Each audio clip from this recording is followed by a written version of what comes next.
Uno de los temas que hemos tomado como eje durante todo el año aquí en el programa es salud mental. Este es el mes en el que se ha visibilizado a nivel mundial a partir del día 10 de octubre, que fue el Día de la Salud Mental, y vamos a continuar hablando de eso junto a Sergio Martín. Él es licenciado en Trabajo Social, nos acompaña en esta tarde, y está también con nosotros Magdalena Righetti, licenciada en Psicología. Ellos pertenecen al grupo de apoyo de la Clínica Filipineu, y justamente lo que vamos a hablar en esta tarde tiene que ver con actividades que se han puesto en manifiesto en torno justamente a esta fecha.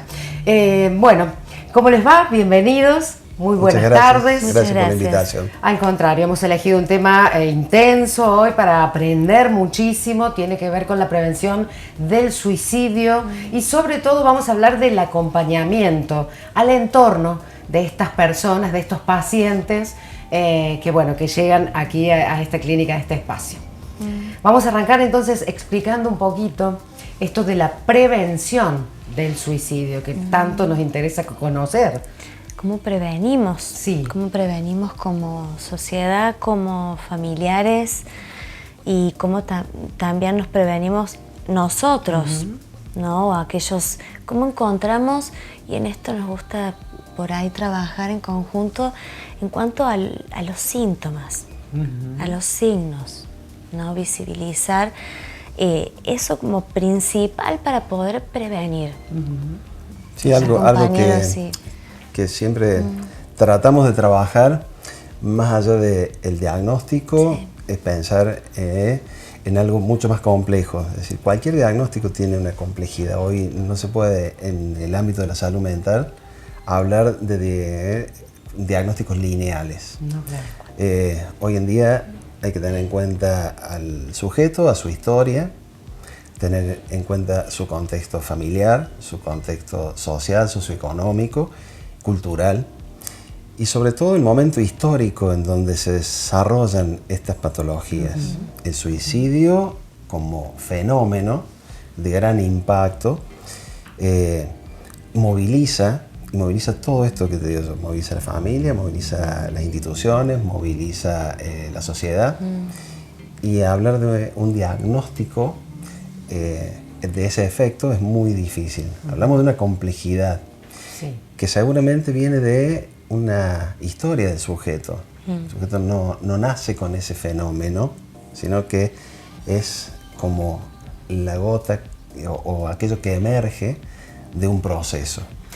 Vos es que tocaste un tema interesante porque una de las cuestiones que siempre se pone en duda es hablar de esto de que la persona nace suicida. Lo hemos escuchado en muchas oportunidades, a pesar de que es un tema muy tabú, lo decíamos aquí, se habla muy poco de eso, le tenemos como un cierto temor al diálogo sobre este tema, pero hemos oído decir que la persona nace con una tendencia a suicidarse. A ver, dos cosas que por ahí quiero contextualizar. Hablar de prevención, por un lado, a nosotros nos gusta hablar como de la promoción. Todos somos agentes de salud, claro. Todos. Es decir, la prevención y la promoción de la salud mental es una responsabilidad social. Sí. No es una responsabilidad de los agentes de salud, es una responsabilidad de todos. Y de todos, en todos los ámbitos podemos hacer prevención. De acuerdo. ¿Sí?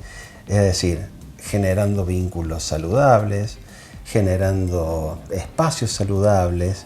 Y en eso tenés la familia, la escuela, el trabajo. Son todos espacios donde podemos generar ámbitos de promoción de la salud mental, no de la enfermedad.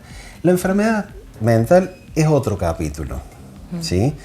Nosotros por ahí hablamos de que todas las patologías psiquiátricas son crónicas, ¿no? Por ende hay una estructura psíquica de cada uno de nosotros a lo largo de la vida que puede o no generar síntomas, desencadenar algún tipo de patología. Entonces, bueno, aquella persona que hoy llega a una instancia tan compleja, esa persona ha dado signos y ha dado señales a lo largo de la historia, ¿sí? Que han ido como siendo invisibilizados para llegar a un momento en donde aparece el cuadro tan impactante. Entonces, este impacto es el que genera por ahí este tabú, genera esto de que no hablemos de esto, porque atenta contra todos. El suicidio nos dice a todos en lo que hemos fracasado. Claro. Fracasamos en contenerlo, fracasamos en asistirlo, fracasamos en darnos cuenta, entonces genera una culpa muy grande, por lo cual de esto no vamos a hablar. ¿Sí? Atendamos a la persona que le está pasando esto y de esa manera vemos cómo seguimos. Pero digo, esto tiene una historia y eso es lo que hay que tener claro. O sea, primero esto, de encuadrar que, a ver, somos todos agentes de salud. Nosotros promovemos todo el tiempo vínculos, vivimos en un contexto social. A ver, ¿cómo gestionamos esos vínculos? Y somos responsables de cómo gestionamos esos vínculos.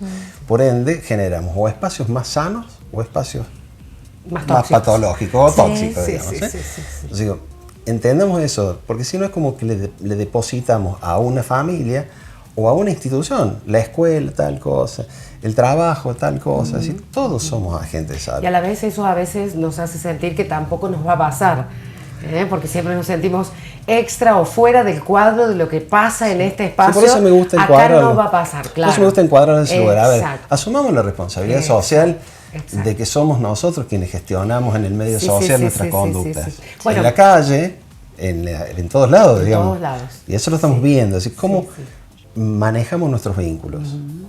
¿No? Entonces, vivimos en una sociedad que sí es cada vez más demandante, cada vez más tensa, que tiene muchas dificultades y eso hace que tengamos que apelar a recursos por ahí que no estamos acostumbrados, no hemos desarrollado, ¿no? La tolerancia, la paciencia, digamos, la frustración, sobre todo. Pero bueno, qué interesante lo que nos decía Magdalena en torno a esto de visibilizar los síntomas, poder aprender, conocer, informarnos para estar preparados, para entender, bueno, esta persona o yo misma, no estoy sintiéndome bien, algo no está bien en mí o en alguien. Exactamente, no naturalizarlos.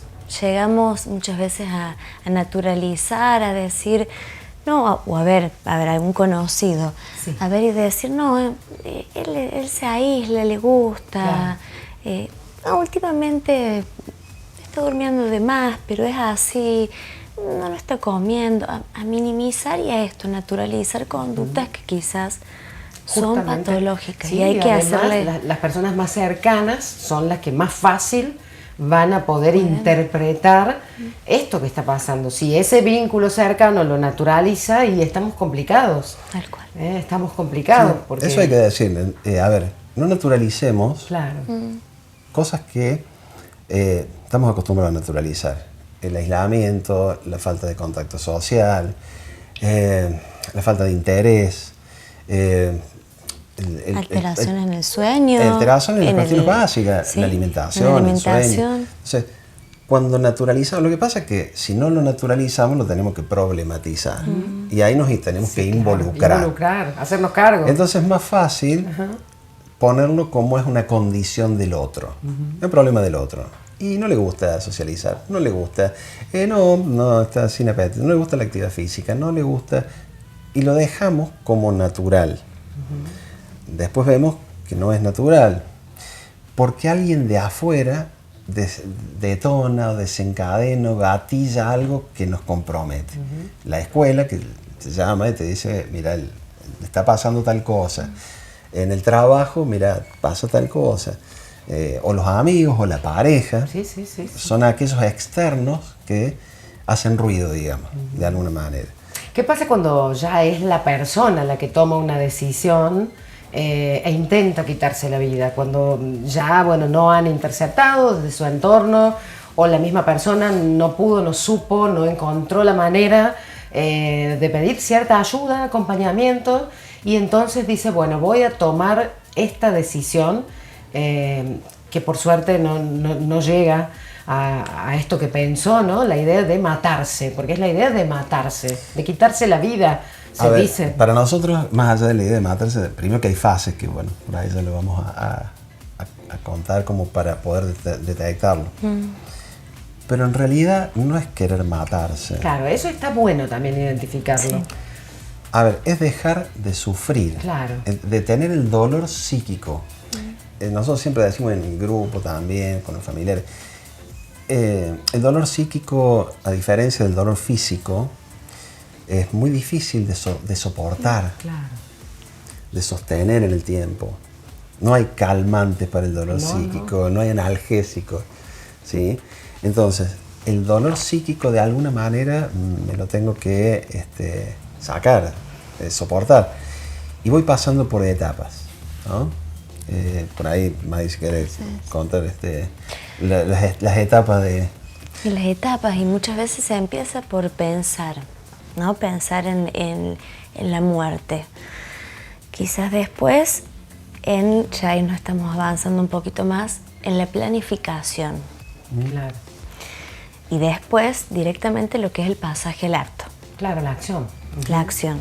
¿Cómo lo hago? Esos son niveles de riesgo también. Intentando. Eso tenemos que identificarlo como niveles de riesgo. Sí, para darnos cuenta, a ver, si alguien viene y nos está comentando, nos hace muchas preguntas o hasta cosas, ¿qué pensás vos de mí si yo no estuviera? Digo, hay muchas alarmas que nos podemos dar cuenta. No hay una planificación sistematizada, pero no está Exactamente. sistematizada la idea. Es como que tengo la idea de si la manera de soportar este dolor sería, y si yo te voy a dejar, a ver, voy a dejar de darle trabajo a mi familia, Claro. voy a dejar de perturbar a mi familia, voy a dejar de ser el problema.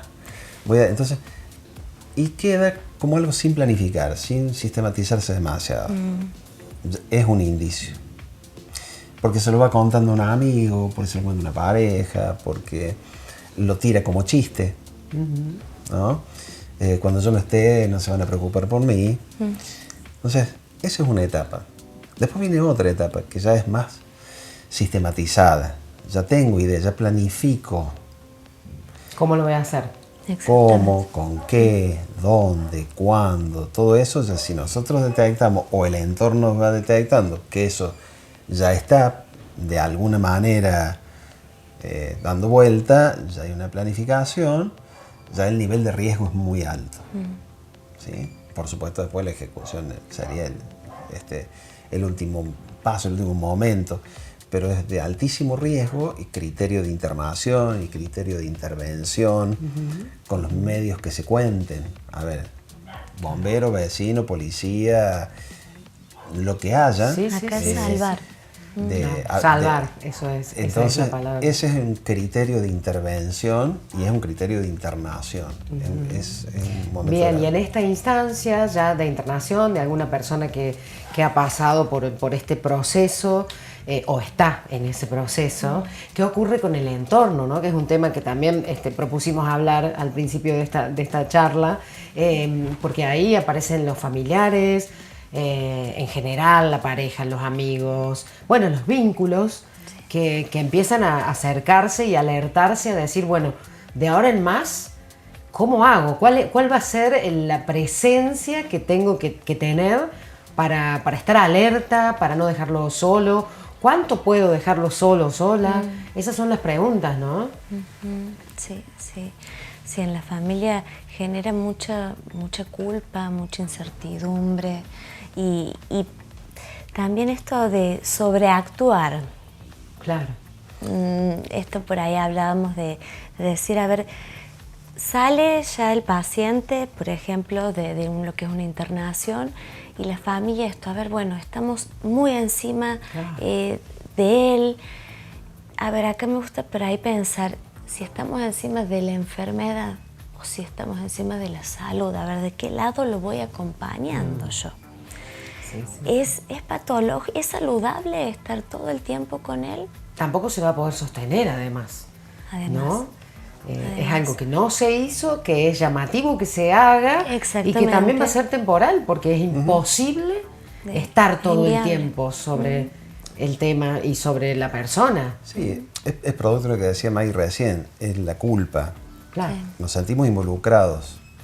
Digo, los espacios familiares, por ahí yo voy a hacer referencia a esto, los espacios de acompañamiento familiar, los espacios hacia familias que atraviesan por esta situación, sea en el ámbito que sea, en nuestra institución, en una institución religiosa, en cualquier ámbito, digo, es muy importante porque también ubican los mecanismos y los recursos que la familia puede disponer para acompañar. Esto que decía Maggie recién, acompañamos desde la salud, promoviendo un vínculo saludable y otras cosas, o somos parte de la pauta que sostiene las conductas patológicas, ¿no? La sobreprotección, por ejemplo, ¿no? Como pauta de cuidado que termina siendo parte de la enfermedad, no parte de la salud. Entonces, todos estos espacios es muy importante que las familias que atraviesan por alguna circunstancia, un miembro de su familia atraviesa una circunstancia de este tipo, encuentren acompañamiento o asesoramiento, digo, porque si no, centramos la patología o centramos el episodio en el sujeto. El problema es el sujeto, el problema lo tiene el sujeto, y también haciendo una carga y ya está, y es problema de él. Claro, ¿sí? Claro. Bien. Es complicado realmente, digo, cuando no hay información, ¿no? Por eso esto que dice Sergio sería como la clave. Previamente, de eso se trata la prevención, tener estas herramientas en un principio para poder, intervenir, justamente permitir o tratar de que la persona pueda contarnos, y cuando ya hubo una situación, saber cómo actuar. Siempre estamos, digamos, todos involucrados. Claro.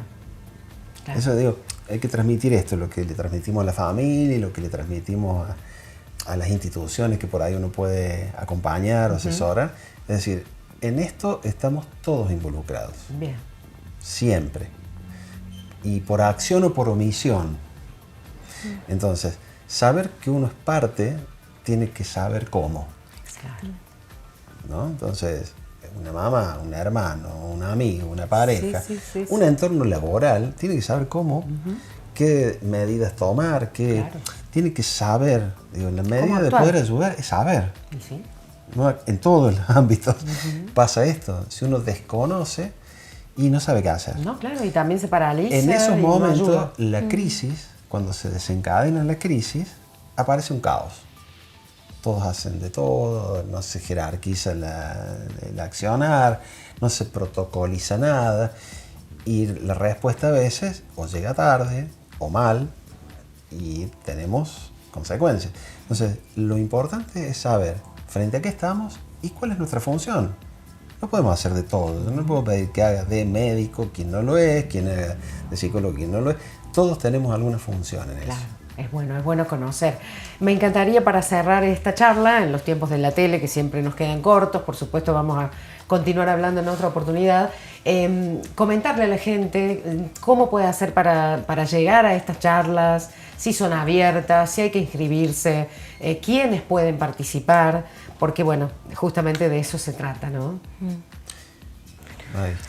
Bueno, estas charlas hace 2 años las venimos sosteniendo y coordinando juntos.